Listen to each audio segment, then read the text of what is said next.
बुढ़िया ने किसी को मारने के इरादे से 80 मीटर लंबा खंजर उठाया, लेकिन अगले ही पल जैसे जीपीएस से गाइड हुआ हो, खंजर ने अपना रास्ता बदला और बुढ़िया को वहीं मार डाला।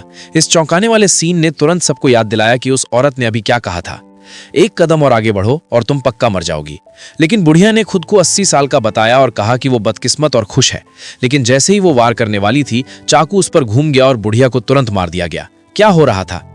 बुढ़िया को अभी हॉस्पिटल ले जाया ही गया था कि उसकी अच्छी बहू उस औरत से लड़ने के लिए बाहर कूद करी। इससे पहले कि वो उसे छू भी पाती, पीछे से एक माला से उसे गिरा दिया गया।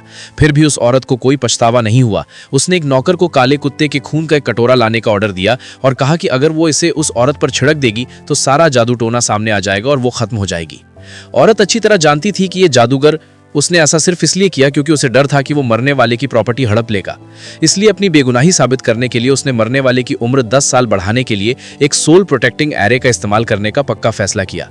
उसे बस फूलों और पौधों के बड़े होने का इंतजार करना था।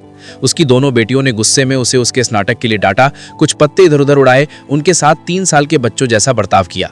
वो जल्दी से आगे बढ़ी और जबरदस्ती एरे को तोड़ दिया। उन्हें बिल्कुल पता नहीं था कि इस काम से उनके पिता पूरी तरह जाग सकते हैं। ये एक सोल प्रोटेक्टिंग एरे था जो उसे जागने तक जिंदा रहने में मदद कर सकता था। पता चला कि वो औरत एक देवी थी जो 3000 साल से जिंदा थी। दुनिया की सभी चीजें उसे दिया गया खाना थी। 3 साल पहले तक उसके वंशज उससे जियांग परिवार के लिए किस्मत को चुनौती देने की गुजारिश कर रहे थे। अगर वे साजिश को सुलझाने में उसकी मदद कर सकें तो वो औरत आसानी से अपनी जिंदगी मौत की मुश्किल से निकल सकती थी। तो बिना किसी हिचकिचाहट के वो 3 साल तक जियांग परिवार के साथ रही। उन 3 सालों में परिवार के मुखिया ने उसे सबसे अच्छे खाने पीने का बहुत लाड प्यार दिया। परिवार तेजी से आगे बढ़ा और जियांग शहर का इकलौता अमीर परिवार बन गया। लेकिन क्योंकि परिवार का मुखिया उस औरत के बहुत गुलाम था और उसे अपने परिवार के सदस्यों की भलाई की कभी परवाह नहीं थी, इसलिए उसकी पत्नी और बेटी उससे नाराज थी। यहाँ तक कि उन्हें शक था कि वो औरत उसकी रखेल है और उनकी विरासत हड़पने की कोशिश कर सकती है। इसलिए जब परिवार का मुखिया ग्राहकों से मिलने गया था तो उन्होंने मुखिया को बुलाया और उस औरत पर दवा बनाने के लिए उसकी मां की राख चुराने का झूठा आरोप लगाया। बुढ़िया ने उन पर यकीन कर लिया और उस औरत को लिविंग रूम में बुलाकर उसे पागलों की तरह पीटा। तभी परिवार का मुखिया वापस आया और ये देखकर गुस्से में आकर उसे थप्पड़ मार दिया।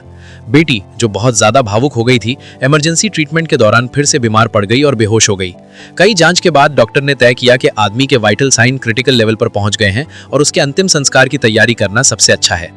अगले दिन औरत अपने क्लाइंट की बात मानकर श्रद्धांजलि देने के लिए फ्यूनरल हॉल गई, लेकिन परिवार वालों ने उस पर इल्जाम लगा दिए।